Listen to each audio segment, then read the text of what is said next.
এই লেখাটার মধ্যে বিস্তারিত বলা আছে তাদের দাবি মানতে মুক্ত কলেজগুলো শিক্ষা প্রতিষ্ঠানগুলো ন্যাশনালাইজ করতে জাতীয়করণ করতে কোনো অর্থের ক্ষতি হচ্ছে না সরকারের।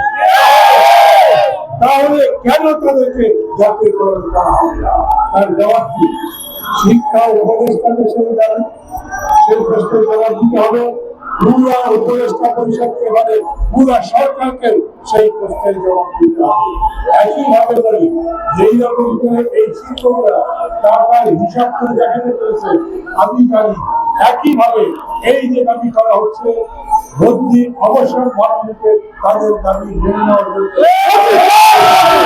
আমি মনে করি সেটা যথাযথভাবে এই দুটো দাবি